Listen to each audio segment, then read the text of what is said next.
Hey guys, Brad Nickum, Tasting Tequila with Brad. Today we're going to do a quick review of an old school tequila, Purasangre.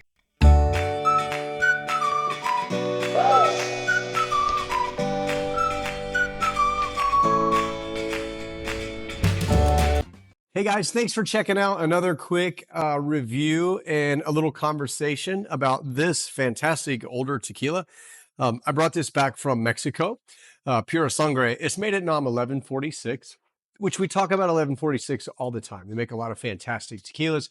Ernesto Fonseca's got some fantastic aging there. They've got a multitude of ways to produce tequila with a column still that's been custom built, pot stills, open air fermentation, one of the largest agave growers in Jalisco. And this is just an old school, fantastic tequila. It is 38% alcohol. So it's much smaller because it's coming from Mexico. This one is actually cooked in a low pressure autoclave. So now you have a tequila that's cooked low and slow, much like a steam oven, but in an autoclave. It is a screw mill that he has kind of manufactured himself. It's also ran through a roller mill. And then it is, like I said, twice distilled, and then it is aged in French oak barrels. So this is a really interesting tequila to me. It's got a crazy funky bottle. It's not a tequila that you're going to find, really every place. So it's a little bit hard to find. And what I'd like to also do is talk about how you would rate this tequila on Tequila Matchmaker while you're trying it. Okay, so first let's pour us a little hit of it, right? So screw top, it looks like a real cork, but then it's just a screw top, which is kind of fun. Again, it's not one that I want to drink all the time because I have FOMO. Okay, I have fear of missing out on tequilas, and then I have FORO, which is fear of running out of tequilas that I can't find. I just hate seeing those bottles get empty that I can't get again. So on this one, if you opened up your Tequila Matchmaker app and you're going to hit rate this tequila, it's going to give you a bar and it's going to give you several choices. Starting at the top, it's going to give you aroma.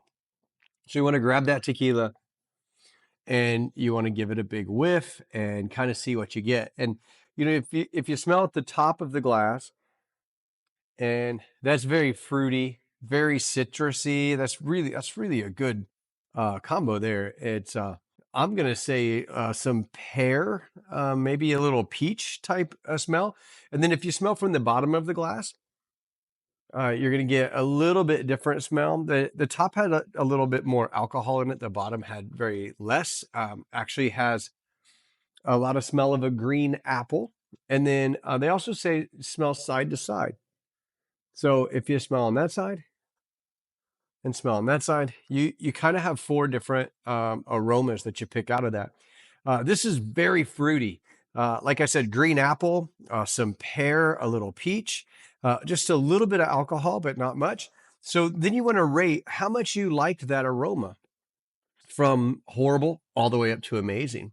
And then the next section you're going to click on is this section that says flavor, and let's give it a taste, right?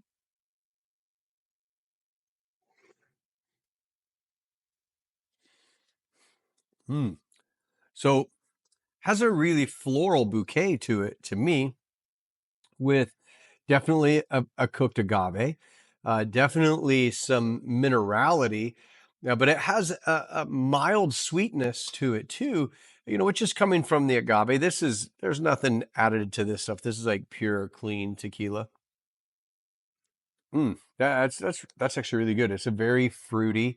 You don't get a whole lot of barrel flavor, but I do get some spice out of it, and maybe a little bit of vanilla, which comes from the agave plant on its own, but maybe it's amplified a little bit in here because of the barrel. So that's really good. So now you're going to take on that and you're going to mark, how well you like that flavor. Again, from can't drink it to amazing. And then the next piece is going to be the finish.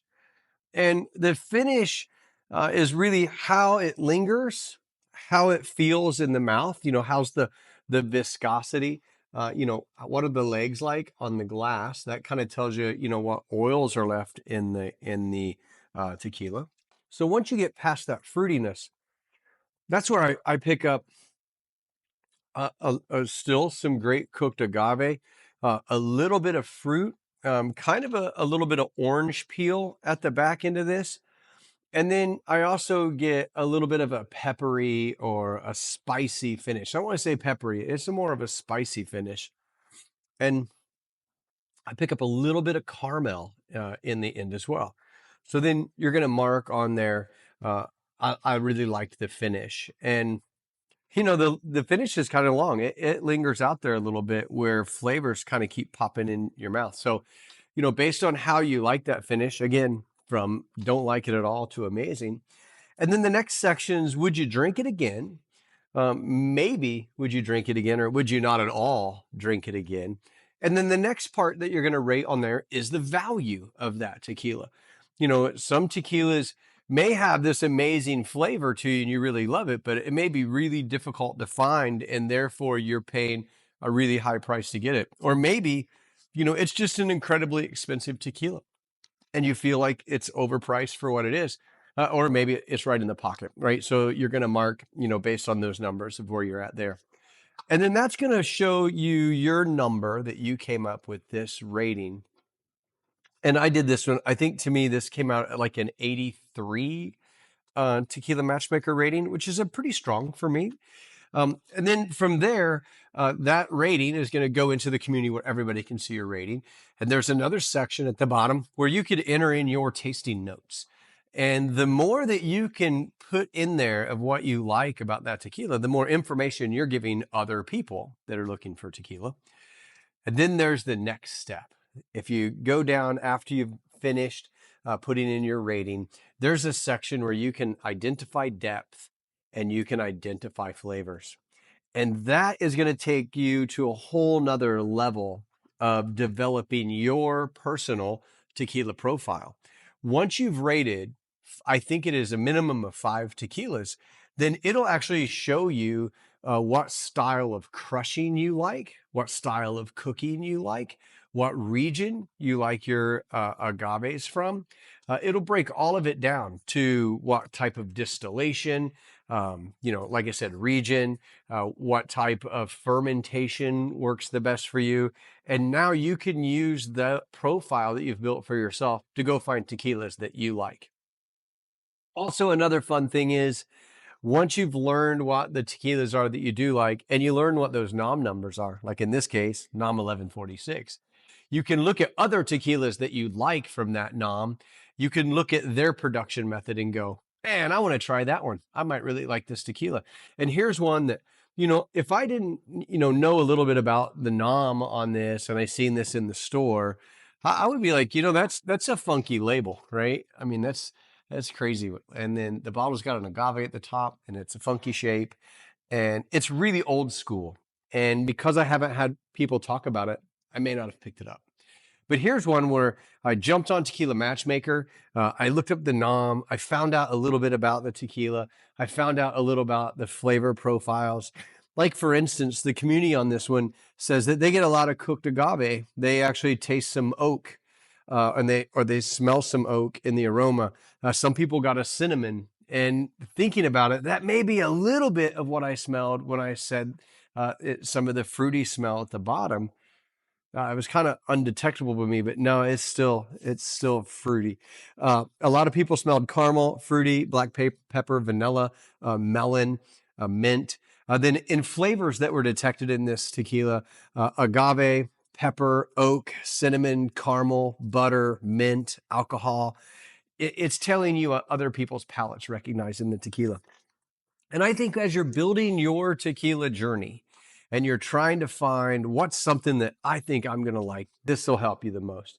So I know during the video, I had lots of little graphics to show you how to utilize Tequila Matchmaker.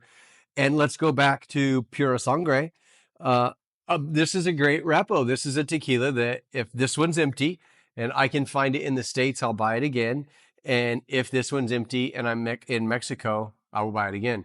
They do have also a Blanco. They have an Añejo. They have a special extra Añejo. So I would go as far as to say that if I could find also another one of the expressions of this tequila, I would pick it up too. It's a great learning process utilizing Tequila Matchmaker and tasting different tequilas. So, man, I hope that was helpful.